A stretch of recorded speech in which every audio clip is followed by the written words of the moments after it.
Brevemente qué era Arpalas y ya empezamos. Y ya Vale, está. muy bien. Pues cuando quieras. Bueno, soy uno de los cofundadores y codirectores de Arpalas, en el que estuvimos muchas personas implicadas. Y un poco la idea del Arpalas fue desde un principio el plantear un espacio sin espacio y alternativo a lo alternativo. Digamos que esa era la base un poco del Arpalas. Muchas gracias. Bueno, pues para empezar, me ha costado un montón de trabajo encontrar información sobre vosotros. Entonces, vengo un poco como a tientas, en plan, te voy a lanzar así preguntas muy generales y ya me vas contando tú un poco lo que hacíais. Y para empezar, ¿cuándo y por qué empezáis? Pues empezamos en el 2002 y fue una necesidad, fue de una manera muy natural y una necesidad, ¿no? Estuvimos un poco todos, los que estábamos un poco en Arpalas, éramos del mundo del arte, artistas, y era una necesidad expositiva, ¿no? Para presentar proyectos, presentar cosas, que realmente vimos que no había un espacio que pudiera cumplir esas necesidades. Por un lado estaban las galerías, por otro lado pues, museos, por otro lado... Claro que en ese momento eran inaccesibles, también espacios alternativos que veíamos un poco, los espacios alternativos tenían a veces las mismas defectos, hablando en plata, que las galerías. ¿Sí? Tenían ya una programación hecha, tenían una serie de circunstancias que incomodaban mucho para la idea que teníamos, ¿no? Algo de presentar un proyecto con inmediatez y con libertad absoluta, en fin, esa serie de cuestiones. Vale, y has mencionado que erais una alternativa a la alternativa, o sea, te refieres a esto, ¿no? En plan, como que ya incluso hacíais crítica a los propios espacios... Bueno, no era una crítica directa, pero inevitablemente, indirectamente, criticaba un poco eso, ¿no? Realmente lo que hicimos fue ver cómo funcionaban los demás espacios, los demás sitios positivos que no nos gustaba y cómo podíamos sortearlo y evitarlo. Entonces nos dimos cuenta que tanto todos los espacios alternativos tenían los mismos problemas que las galerías. Es decir, necesitaban un espacio, pagar un alquiler, necesitaban gente que estuviera pendiente de eso y luego también generar dinero para poder mantener todo eso. Entonces, al final te lleva... Esas circunstancias te llevan a tener que trabajar con más gente, pelearte con más gente, seleccionar artistas, pagar el alquiler, ver quién cuida eso. Y es una dedicación para gente que en realidad no nos queríamos dedicar a la gestión cultural, era simplemente queríamos tener un espacio. Entonces planteamos un sitio que ya de entrada fuera coste cero, beneficio cero. Vale, y entonces explícame un poco cómo funcionabais, porque no teníais espacio, ¿no? O sea, o sí lo teníais, o era itinerante, o como... Mira, lo que hacíamos era, lo que hemos hecho durante estos años, ha sido parasitar espacios, básicamente. Empezó en un estudio de arte, y también se habían hecho muchas cosas de exposiciones en estudios de artistas, pero también nos daba bastante grima eso, porque al final están las obras del artista, está, digamos, su espíritu, toda su esencia, y no nos gustaba. Queríamos que fuera un espacio anónimo, totalmente independiente. Entonces inventamos un sistema de telas muy sencillo, que era poner telas delante de todo lo que había en el estudio. Entonces, con este sistema, que lo utilizamos bastante tiempo, se enrollaban en el techo las telas y cuando se montaba algo se bajaban las telas y quedaba un espacio vacío. Con lo cual nadie sabía que era el estudio de un artista ni nada de nada. Entonces, como este estudio estaba encima del Rock Palace, que eran unos locales de música, pues nos gustó ese nombre pretencioso, ¿no? De Art Palace. Vale, sí, ¿no? Porque choca un poco eso, ¿no? Que Art Palace, incluso a mí me evoca un poco las ferias de arte actuales de, yo qué sé, que se hacen en hoteles, de arte contemporáneo y tal, y luego, sin embargo, sois todo lo contrario, ¿no? O sea, que ya en el propio nombre sois como muy irónicos, ¿no? Claro, ya te digo que nos divirtió mucho eso, ser un espacio así como totalmente... Pues muy cutre en muchos sentidos, hablando en plata. Sí. Pero también, por ejemplo, alguien quería presentar un vídeo, no sé qué, y tampoco tenía sentido hacerlo ahí, pues lo hacíamos en un bar. ¿Vale? O sea, que también hemos utilizado locales que nos prestaba alguien, que lo tenía para alquilar y que en un tiempo no lo iba y estaba vacío. O sea, que hemos utilizado muchos sistemas. Vale, vale, vale. Y bueno, una cosa que me ha llamado la atención y bueno, que se corrobora en esta entrevista es que decidisteis mantener el anonimato, ¿no? ¿Y eso por qué? O sea... Pues porque el mismo espíritu del Art Palace era un poco que iba funcionando con naturalidad y al tran. Entonces, de repente, a lo mejor estábamos 3 que lo llevábamos mucho, organizábamos muchas cosas, y a los 2 meses de esos 3 quedaba uno y luego se sumaba otra gente. Entonces, pues han pasado muchas personas por ahí, entonces nos parece un poco ridículo el tener, digamos, un protagonismo alguno o 4. Sí, como que era una puerta abierta que iba entrando y saliendo gente. Y además, ¿no? Que también la idea del Art Palace es que puedas seguir. De hecho, últimamente, pues lógicamente hemos montado menos cosas que hicimos en su momento. Pero la idea es que no tiene ni por qué cerrarse, ni por qué abrirse, ni por qué nada. Vale. Perfectamente el Art Palace puede continuar, como si de repente lo quiere continuar otras personas, o en fin, que es una especie de espíritu libre. Vale. Y entonces, ¿cómo os definiríais? O sea, ¿no sois un colectivo o sí lo sois? ¿O sois una asociación? ¿O cómo? Pues yo creo que definiría Art Palace como una herramienta útil. Vale. Es decir, también hubo momentos en que nos invitaron ahí a artistas que estábamos en ese momento a hacer ciertas piezas y decidimos hacerlo como Art Palace. Y entonces pues de ahí nos invitaron, o cosas que directamente hicimos nosotros. O sea, por ejemplo, en Arco, pues unas épocas nos dedicamos a tocar un poco los cojones en Arco. Entonces... Sí, ahora te voy a preguntar sobre eso. Sí, ¿no? O sea, bueno, es que encontré un artículo de Ramón Mateos, ¿no? Que hablaba de vosotros y os mencionaba, o sea, se refería a vosotros como guerrilla cultural, ¿no? Entonces, bueno, él decía que erais guerrilla cultural porque habíais como adelgazado vuestra estructura, lo que estás comentando, ¿no? No teníais un espacio, erais como muy eficientes, ¿no? Erais como muy libres, ¿no? De mucha flexibilidad, no teníais una programación fija, era todo así como... ¿Tú estás de acuerdo con este término de guerrilla cultural y a qué responde? No sé. Sí, bueno, inevitablemente lo es. Cuando haces algo contracultural de alguna manera... O sea, pues era consciente, ¿no? O sea... Sí, pero ya te digo que era una cuestión de eficiencia. O sea, es tan sencillo como eso. ¿Cómo haces algo que pueda funcionar? Pues no vas a tener una exposición durante 15 días que tiene que alguien... O sea, organiza un solo día y en ese día se montan las posiciones y te supone un esfuerzo, pero que luego puedes seguir haciendo tu trabajo. Y luego, pues tocando un poco los cojones a los demás, porque como nadie hace eso, inevitablemente lo estás molestando. Y también veíamos que en un espacio, que no había espacios que se pudieran presentar cosas. Desde, para que te hagas una idea, un artista fotógrafo que le apetece hacer una instalación. Pues es increíble, pero ni un solo espacio le deja hacer. No, como tú eres fotógrafo, no puedes hacer una instalación. ¿Por qué no? O sea, de repente el Art Palace daba esa cabida, ¿no? a proyectos que no cabían en ningún otro sitio. Vale. Y bueno, ¿nos puedes describir así un poco, yo qué sé, qué tipo de acciones lleva a cabo Art Palace? Porque has mencionado, ¿no?, lo de la exposición en un día, tal. Yo qué sé, ¿qué tipo de acciones lleváis a cabo?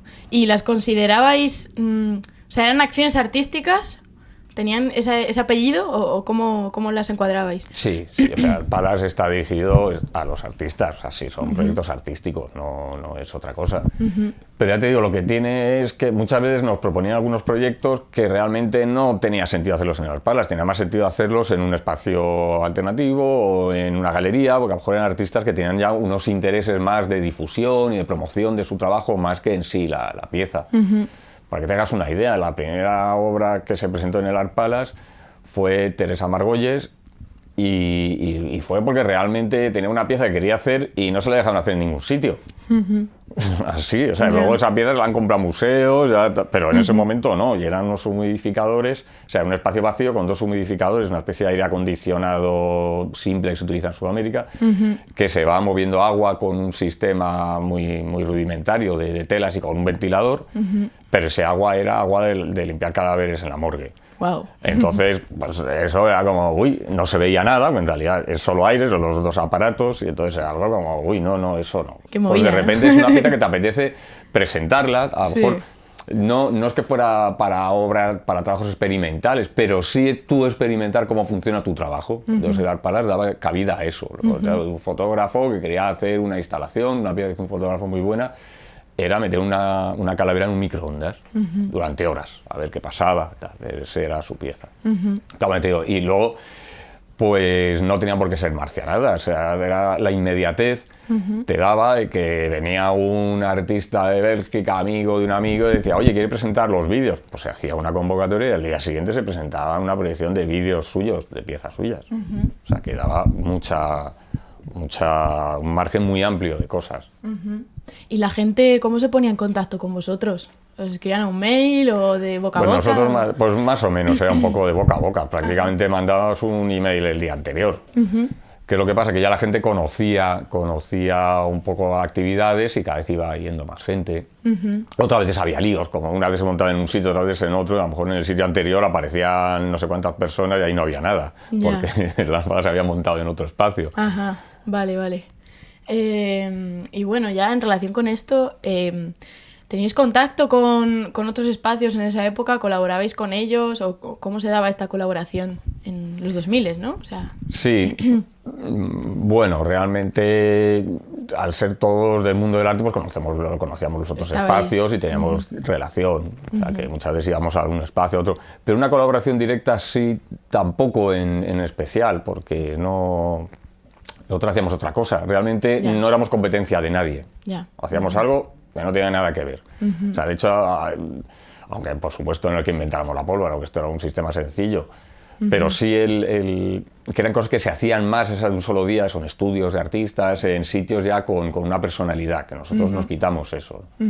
Y luego el ver que tú puedes montar un espacio alternativo sin costes y por otro lado utilizar distintos espacios, liberarte un poco, que eso también marcó luego para otros espacios que se liberaron, porque hasta entonces todos los espacios tenían que tener, todos los espacios alternativos tenían que tener un sitio concreto, su local, con su logo, con su tal, en fin, un poco una estructura clásica. O sea, ¿tú crees que abristeis escuela, por así decirlo? O sea, después de Art Palace han venido proyectos similares después. Hombre, en su momento ya vi que sí, que había cosas, pero bueno, también esto de ser el inventor de la pólvora es ridículo. Sí, ¿no? Que seguramente estas cosas se hicieran ya en otros países hace 1000 años. O sea, no se trata aquí de ser el más innovador, sino pero de ser por ejemplo, práctico. O sea, yo qué sé, proyectos con los que notes afinidad, ¿sabes? Después o antes, o proyectos con los que os sintierais afines. Bueno, yo es que afín no me siento con casi nada. Eso es una cuestión personal. Así que no soy el más indicado para preguntar, pero sí, seguro que habrá. Seguro. Vale, y bueno, te quería preguntar, estuve aquí leyendo un poco sobre la red de espacios alternativos de Madrid y bueno, pues me sorprendió encontrar a Art Palace, que formaba parte, o sea, en el manifiesto que cuelga Antimuseo sobre la red y tal, pues también aparecéis vosotros, ¿no? Y bueno, pues te quería preguntar un poco sobre eso. No sé si tú te enteraste de estas gestiones. Yo qué sé, Yo me acuerdo de unas reuniones que hubo con espacios alternativos, con el Ayuntamiento de Madrid o no sé qué tal. Yo creo que en el Art Palace estuvimos y que nos invitaron y entonces todo aquello acabó con unas subvenciones para los espacios alternativos. Entonces nosotros pedimos una subvención para hacer todos los proyectos de un año de 0 euros. Y nos comprometíamos a poner al ayuntamiento, no me acuerdo si era el ayuntamiento o la comunidad, ponerles como patrocinador y tal, y no nos lo dieron. Vaya, qué ridículo. No, hombre, lo hacíamos para molestar. Sí, ¿no? Debió parecer ahí que era una atacapelotez, que de hecho lo era. Y los demás espacios, pues sí consiguieron su subvención y tal, o sea, que me parece muy bien, pero me refiero que nosotros, aunque nos reuniéramos tal, digamos, por libre, ¿no? Por libre. O sea, no teníamos ningún interés en sacar dinero, porque tampoco tenía sentido. O sea, no queríamos hacer piezas más complicadas, ni tener dinero para hacer unos montajes más complejos, porque ya te digo, para eso a lo mejor están otros espacios. Claro. Y... Bueno, a ver, me quedan varias preguntas todavía, no sé cuál hacerte primero.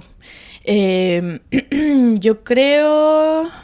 Venga, vamos a hablar de Arco, que Art Palace participó varias veces, ¿no? O sea, bueno, lleváis a cabo varias acciones, ¿no? En Arco, y primero, a ver si nos puedes contar algunas de esas acciones, en qué consistió y tal, y luego, pues el por qué y qué había detrás de... O sea, ¿qué buscabais con ello, no?